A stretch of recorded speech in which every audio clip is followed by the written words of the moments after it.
আরবাউন ইযা কুন্না ফীকা ফালা আলাইকা মা ফাতাকা মিনাদ দুনিয়া। রাসূল সাল্লাল্লাহু আলাইহি ওয়াসাল্লাম বলেন, চারটা জিনিস যদি তোমার মধ্যে থাকে, ফালা আলাইকা, আর কোনো কিছু যদি তুমি অর্জন করতে না পারো, মা ফাতাকা মিনাদ দুনিয়া, তাহলে দুনিয়ার কোনো ক্ষতি তোমার হবে না, আখিরাতেরও কোনো ক্ষতি তোমার হবে না। এক নম্বর নিয়ে বিগত জুমায় আমি আলোচনা করেছিলাম, হিফজু আমানাতিন, আমানত রক্ষা করা। রাসূল পাক সাল্লাল্লাহু আলাইহি ওয়াসাল্লাম বলেন, দুই নম্বর হলো সিদকু হাদিসিন, সদা সত্য কথা বলা। সত্য কথা বলা, ইন্নাস সিদকা ইনদি ওয়াল কিযবু ইহলিক, সত্য সব সময় মুক্তি দেয় আর মিথ্যা সব সময় ধ্বংস ডেকে আনে। ক্বালা রাসূলুল্লাহ সাল্লাল্লাহু আলাইহি ওয়াসাল্লাম, ইন্নাস সিদকা ইয়াহদি ইলাল বির ওয়া ইন্নাল বিররা ইয়াহদি ইলাল জান্নাহ। রাসূল আকরাম সাল্লাল্লাহু আলাইহি ওয়াসাল্লাম বলেন, ইন্নাস সিদকা ইয়াহদি ইলাল বির, নিঃসন্দেহে সত্য মানুষকে পুণ্যের দিকে পথ দেখায়, নেকির দিকে পথ দেখায়। ওয়াল বিররু ইয়াহদি ইলাল জান্নাহ, আর পুণ্য, এই পুণ্যটা মানুষকে জান্নাতের দিকে পথ দেখায়। ওয়া ইন্নাল কিযবা ইয়াহদি ইলাল ফুজুর, আর মিথ্যা, মিথ্যা হলো পাপাচারের দিকে পথ দেখায়। ওয়া ইন্নাল ফুজুরা ইয়াহদি ইলান নার, আর পাপাচার এটা জাহান্নামের পথ দেখায়, জাহান্নাম পর্যন্ত পৌঁছে দেয়। রাসূল আকরাম সাল্লাল্লাহু আলাইহি ওয়াসাল্লাম বলেন, একটা মানুষ যখন সদা সর্বদা সত্য কথার উপরে থাকে, সত্য কথাই বলতে থাকে, আল্লাহ পাক রব্বুল আলামিন এক পর্যায়ে গিয়ে ওই বান্দার নাম সাদিকিনদের খাতায় লিখে দেন, সত্যবাদীদের খাতায় তার নাম লেখা হয়ে যায়। আরেকটা মানুষ যখন মিথ্যার উপরে চলতে থাকে, মিথ্যার উপরে মিথ্যা বলতে থাকে, আল্লাহ পাক রব্বুল আলামিন একটা পর্যায়ে গিয়ে তার নামটা কাযিবিনদের খাতায় লিখে দেন, মিথ্যাবাদীদের খাতায় তার নাম লেখা হয়ে যায়। তাহলে দুই নম্বর যেটা, সেটা হলো কি, সদা সর্বদা সত্য কথা বলা। তিন নম্বর হুসনু খলিকা, তিন নম্বর বিষয়টা হলো উত্তম চরিত্র। রাসূল পাক সাল্লাল্লাহু আলাইহি ওয়াসাল্লামকে জিজ্ঞাসা করা হলো, ইয়া রাসূলুল্লাহ, মিজানের পাল্লায় কোন আমলটা সবথেকে বেশি ভারী হবে? রাসূল পাক সাল্লাল্লাহু আলাইহি ওয়াসাল্লাম বললেন, মিজানের পাল্লাই সব থেকে বেশি ভারী হবে, সব থেকে ওজন হবে যেই আমল, সেটা হলো হুসনুল খুলুক, উত্তম চরিত্র যার থাকবে, সেই আমলটা মিজানের পাল্লাই সব থেকে বেশি ওজন হবে। রাসূল সাল্লাল্লাহু আলাইহি ওয়াসাল্লাম এখানে নামাজের কথা বলেন নাই, যাকাতের কথা বলেন নাই, হজের কথা বলেন নাই। রাসূল সাল্লাল্লাহু আলাইহি ওয়াসাল্লাম বলেছেন এখানে উত্তম চরিত্রের কথা, উত্তম চরিত্রের কথা। আব্দুল্লাহ ইবনে মাসউদ রাদিয়াল্লাহু তাআলা আনহু এর একটি ঘটনা আছে। রাসূল সাল্লাল্লাহু আলাইহি ওয়াসাল্লাম একদিন সাহাবাদেরকে সামনে নিয়ে বয়ান করতেছেন। এমন সময় পিছনে কয়েকজন সাহাবা দাঁড়ায় আছেন। রাসূল সাল্লাল্লাহু আলাইহি ওয়াসাল্লাম বললেন, ইজলিসু, তোমরা সকলেই বসে পড়ো। আব্দুল্লাহ ইবনে মাসউদ রাদিয়াল্লাহু তাআলা আনহু একটু দূরে ছিলেন, কিন্তু দূরে থাকলেও উনি রাসূলের এই কথাটা শুনেছেন, শোনার সাথে সাথে উনি ওখানেই বসে পড়েছেন। মজলিস যখন খতম হয়ে গেছে, আব্দুল্লাহ ইবনে মাসউদ যখন রাসূলের কাছে আসছে, রাসূল সাল্লাল্লাহু আলাইহি ওয়াসাল্লাম তাকে জিজ্ঞাসা করলো, ইবনে মাসউদ, তুমি কেন মজলিসে উপস্থিত হইলা না? ইবনে মাসউদ রাদিয়াল্লাহু তাআলা আনহু বলেন, ইয়া রাসূলুল্লাহ, আমি মজলিসে যুক্ত হইতে একটু দেরি হয়ে যায়, এই জন্য একটু পিছনের দিকে ছিলাম, কিন্তু আমার কানে এই আওয়াজ এসেছে ইজলিসু, আমি তখন সাথে সাথে ওই জায়গায় বসে গিয়েছি। রাসূল সাল্লাল্লাহু আলাইহি ওয়াসাল্লাম জিজ্ঞাসা করলেন, আমি তো তোমাকে বলি নাই, আমি বলেছি পিছনে যারা দাঁড়ায় ছিল তাদেরকে, তুমি সেখানেই কেন বসে পড়লা? তুমি তো মজলিসে এসে যুক্ত হইতে পারতা। ইবনে মাসউদ রাদিয়াল্লাহু তাআলা আনহু বলতেছেন, ইয়া রাসূলুল্লাহ, আপনি যখন বলেছেন, আপনার এই কথার আওয়াজ যখন আমার কানে এসেছে, আমি মাসউদ আর একটা কদম সামনে রাখতে পারি নাই, সাথে সাথে আমি বসে পড়েছি। হলো উত্তম চরিত্র। আমাদের মধ্যে অনেক সময় বাচ্চারা মসজিদে নামাজের মধ্যে আসে, আসে কিনা? বাচ্চারা কিন্তু একটু দুষ্টামি করে মসজিদের মধ্যে এসে। আমি যদি তাদেরকে ধমক দেই, তাদের সাথে রূঢ় আচরণ করি, আমি যদি তাদেরকে ধমক দেই, তাদের সাথে রূঢ় আচরণ করি, ওই বাচ্চাটা আমাকে কি হিসাবে জানবে বলেন? আমাকে দেখলে তার অন্তরে একটা ভীতি প্রদর্শিত হবে, তার অন্তরের মধ্যে একটা ভয় কাজ করবে, শ্রদ্ধার যে বিষয় সেটা তার মধ্যে কখনোই আর উজ্জ্বল হবে না। এজন্য রাসূল আকরাম সাল্লাল্লাহু আলাইহি ওয়াসাল্লাম বলেছেন, উত্তম চরিত্রের ক্ষেত্রে সকলেই সমান, সবার সাথে তোমরা ভালো আচরণ করবে। অনেক সময় বাচ্চাদেরকে আমরা প্রতিশ্রুতি দেই, 2 নম্বর যেটা ছিল সিদকু হাদিস, সত্য বলা। সত্য বলা তো মুমিনের ভূষণ, আর মিথ্যা বলা মুনাফিকের আলামত। আমরা অনেক সময় বাচ্চাদের সাথে মিথ্যা কথা বলি। বাসায় থেকে বের হওয়ার সময় ঝাপটে ধরে, যাইতে দেয় না, বাবা যাইতে দাও, তোমার জন্য আমি খেলনা নিয়ে আসব, কিন্তু যায় আর আসার সময় নিয়ে আসে না। রাসূল সাল্লাল্লাহু আলাইহি ওয়াসাল্লাম এই ব্যাপারে কঠোরভাবে নিষেধ করেছেন। হাদিসের মধ্যে একটা ঘটনা আসছে, একদিন একজন মহিলা রাসূল আকরাম সাল্লাল্লাহু আলাইহি ওয়াসাল্লামের কাছে আসলেন একটা বাচ্চা সহ। তো বাচ্চা এসে এদিক সেদিকে দৌড়াইতেছে, কাছে আসতেছে না। ওই মহিলা তখন মুট করে ওই বাচ্চার দিকে দেখাই বলতেছে, আমার কাছে আসো, তোমাকে আমি মজা দিব। যখন ওই বাচ্চাটা এটা দেখে আসছে, ওই মহিলা হাতের মধ্যে থেকে একটা খেজুর ওই বাচ্চাকে দিয়েছে।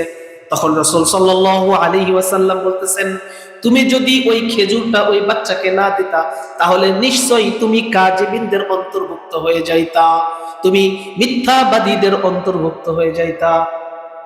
তো একটা বাচ্চার সাথে আমরা এটা এরকম করি কিনা বলেন? হর হামেশাই করি। তো এটা রাসূল সাল্লাল্লাহু আলাইহি ওয়াসাল্লাম নিষেধ করছেন, কঠোরভাবে নিষেধ করছেন। 4 নম্বর, ওয়াইফাতুন ফি তু'মাতিন, খাবারের মধ্যে হালাল খাবার খাওয়া। খাবারের মধ্যে হালাল খাবার খাওয়া। আমরা অনেকেই হালাল খাবার খাই আলহামদুলিল্লাহ, কেউ হারাম খাবার খায় না, কিন্তু হারাম টাকার খাবার খাই। মনে করেন এটা কেমনে বোঝাই? আর পাড়াতে ধরেন একটা গরু জবাই হয়েছে, তো একজন গিয়েছে গরুর গোশত কিনতে, যায় জিজ্ঞাসা করে, ভাই জবাই করার সময় ভালো করে বিসমিল্লাহ বলছিল তো? জবাইটা কি করছে, হুজুরে করছে নাকি তোমরা করছো? কিন্তু যে টাকা দিয়ে কিনতে গেছে এটা সুদের টাকা, বুঝতেছেন নাকি? যে টাকা দিয়ে কিনছে এটা কিসের টাকা? সুদের টাকা। আপনাদের এলাকারই একজন কয়েকদিন আগে আর কি আমার কাছে একটা গল্প বললো। জমি রেজিস্ট্রি করতে গেছে, তো রেজিস্ট্রি অফিসে উনি নামাজ পড়তে যাবেন, তাড়াতাড়ি উজু করতেছেন, তো ঘুষ নিবেন। তো ওনার যিনি সাথে আছেন, যিনি, উনি বলতেছেন যে আপনি তাড়াতাড়ি দিয়ে দেন, স্যার নামাজ পড়তে যাবে, তাহলে কিন্তু দেরি হয়ে যাবে। স্যার কই, উজু করতেছে, নামাজ পড়তে যাবে মাগরিবের, তাড়াতাড়ি দিয়ে দেন। তো স্যার আবার ঘুষের টাকা হাতে ধরেন না, কি করেন, ওই যে ডয়ারটা খুলে ডয়ারের মধ্যে রেখে দিতে হয়। স্যার ঘুষের টাকা হাতে নেন না, কারণ কি, ঘুষ কত হারাম, হারাম জিনিস কি হাতে নেওয়া যায়? তো উনি হাতে নেন না, উনি ডয়ার খুলে দেন, ভাই এই যে এখানে রাখেন। তো উনি ডয়ারে রাখেন, উনি হাতে নেন না। এই টাকা আবার উনি তখনও হাতে নেন না, ওই যে যিনি উনার সাথে আছেন, উনার অ্যাসিস্ট্যান্ট, উনার মাধ্যমে ব্যাংকে পাঠিয়ে দেয়। ওই ব্যাংক থেকে যে ইন্টারেস্ট ওঠে ওইটা আবার উনি একটু খান মাঝে মধ্যে। এই হচ্ছে ওনার অবস্থা। তো ওনারা আবার খাবারের ক্ষেত্রে খোঁজেন কি, যে এই গরুটা যে জবাই করা হয়েছে এটা কি বিসমিল্লাহ বলা হয়েছে? তো হালাল খাবার সবাই খায় আমরা আল্লাহর রহমতে, ওটাতে কোনো সমস্যা নেই, কিন্তু আমাদের অর্থটাই হালাল না, এটা হচ্ছে সমস্যা। তো রাসূল সাল্লাল্লাহু আলাইহি ওয়াসাল্লাম বললেন 4 নম্বর, ওয়াইফাতুন ফি তু'মাতিন, খাবারের মধ্যে হালাল খাবার গ্রহণ করা। তো আমরা হালাল খাবার কয়জন নিশ্চিত করতে পারতেছি? এর আগে কিন্তু আমি শুরুতেই একটা কথা বলে নিয়েছি যে হারাম খাবার যদি কেউ খায় তার 4টা শাস্তি। কি কি মনে আছে আপনাদের? একটু আগে বললাম, 1 নম্বর তার দোয়া কবুল হয় না, 2 নম্বর তার ইবাদত কবুল হয় না, 3 নম্বর সে কখনো তৃপ্ত হয় না, শান্তি পায় না, কখনো না, আর 4 নম্বর কি, সে কখনো জান্নাতে প্রবেশ করতে পারে না। কারণ যার ইবাদতই কবুল নাই, যার রক্তই নাপাক, যার রক্তই নাপাক, তার আবার কিসের ইবাদত, কিসের সেজদা, কিসের নামাজ, কিসের রোজা, কিসের কুরআন তেলাওয়াত, কিসের যাকাত, আর কিসের হজ বলেন? সে যদি 40 বারও হজ করে কোনো লাভ আছে? কোনো লাভ নেই, কারণ তো সবকিছুই তো হারাম। তার উৎস থেকে শুরু করে উপসংহার পর্যন্ত সবকিছু কি হারাম দিয়ে ভরপুর। আবার শেষ সময়ে এসে আমি একটা ওই সুদের টাকা দিয়েই বড় একটা মসজিদ করলাম, করে আমি নিজেকে জান্নাতি মানুষ হিসাবে মানুষের কাছে উপস্থাপন করলাম। বাহ, এতই সহজ ভাই বলেন? এত সহজ না। মানুষের টাকা মাইরে মসজিদ করছো তুমি, আর তোমার জন্য আল্লাহ তাআলা জান্নাতে বালাখানা বানাইবেন? আল্লাহ তাআলা দুনিয়াতে সবচাইতে ঘৃণিত কাজ যে কয়েকটার কথা উল্লেখ করেছেন, তার মধ্যে 1 নম্বর হচ্ছে মানুষকে হত্যা করা। যদি কেউ মানুষকে হত্যা করে, এটা আল্লাহ সুবহানাহু ওয়া তাআলার কাছে সবচাইতে ঘৃণিত কাজ, সবচাইতে ঘৃণিত কাজ। 2 নম্বর, বিবাহিত মানুষ যদি জিনা করে, এটা আল্লাহ তাআলার কাছে অনেক ঘৃণিত একটা অপরাধ। এই 2টা অপরাধের কারণে আল্লাহ তাআলা বলছেন কি, দুনিয়াতেই তোমরা তাদেরকে কি করো? হত্যা করো। যদি কেউ কাউকে হত্যা করে, তাকেও হত্যা করো। যদি কেউ বিবাহিত কিন্তু সে জিনা করে, তাকে তোমরা কি করো? পাথর নিক্ষেপ করে হত্যা করো। এর শাস্তি আরো কঠিন। যে হত্যা করছে তাকে তো কোনো মতো মেরে ফেলো, ঠিক আছে, কিন্তু যে জিনা করছে বিবাহিত অবস্থায়, তাকে কি করো? পাথর নিক্ষেপ করে হত্যা করো। পাথর মেরে মেরে তাকে তার জানকে বের করো। আর 3 নম্বর, সেটা হচ্ছে মানুষের হক নষ্ট করে, যে মানুষের উপরে জুলুম করে। জুলুম বলতে আমরা শুধু এটাই মনে করি যে আমার ক্ষমতা, আমি ক্ষমতার দাপটে আরেকজনকে ছোট করে একটা কাজ করতেছি। বিষয়টা কিন্তু এটা না, শুধু এইটা না। কিন্তু বিষয়টা জুলুম কি? জুলুম হইতেছে একটা যোগ্য জিনিস ওই স্থানে না রেখে অন্য কিছু ওই স্থানে রাখা, এটাও জুলুম। বুঝাইতে পারলাম না আপনাদেরকে? ধরেন এই জায়গায় বসার অধিকার একজন এমন মানুষের যার কোরআন এবং হাদিসের জ্ঞান আছে, যিনি কোরআন শুদ্ধ করে পড়তে জানেন, কোরআনের তরজমা জানেন, হাদিস জানেন, এবং মানুষকে কোরআন থেকে সঠিক কথা বলেন। কারো দিকে তাকায় ওই যে ওই চাচা ঘুষ খায়, তাহলে ঘুষের কথা বলা যাবে না। ওই চাচা দাড়ি শেভ করে, তাহলে দাড়ির কথা বলা যাবে না। ওই চাচা নামাজ পড়ে না, তাই নামাজের কথা বলা যাবে না। এরকম না। সে আল্লাহ তাআলার যেই ওয়াদা, যেই কথা, যা কিছু বানিয়ে আছে, এটা স্পষ্ট বলে, কাউকে পরোয়া করে না। এরকম একজন মানুষকে বসানোর দায়িত্ব এই জায়গায়।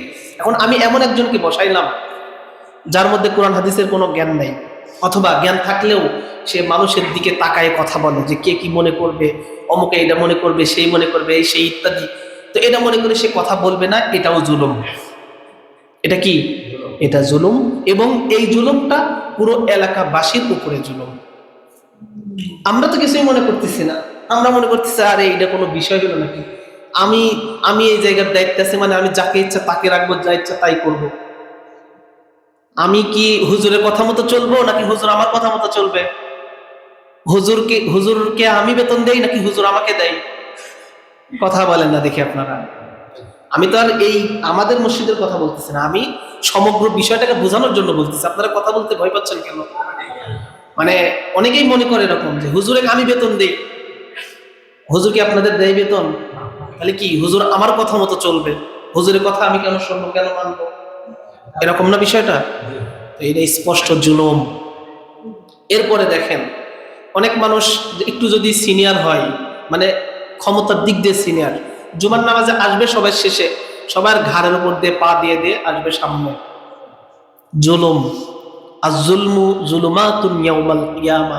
এই জুলুম কিয়ামতের দিন ওর জন্য অন্ধকার হবে, জাহান্নামে যাওয়ার জন্য যথেষ্ট হবে। জাহান্নামে যাওয়ার জন্য যথেষ্ট হবে। এই জন্য এই সমস্ত বিষয় থেকে আমাদেরকে ফিরে আসতে হবে ভাই।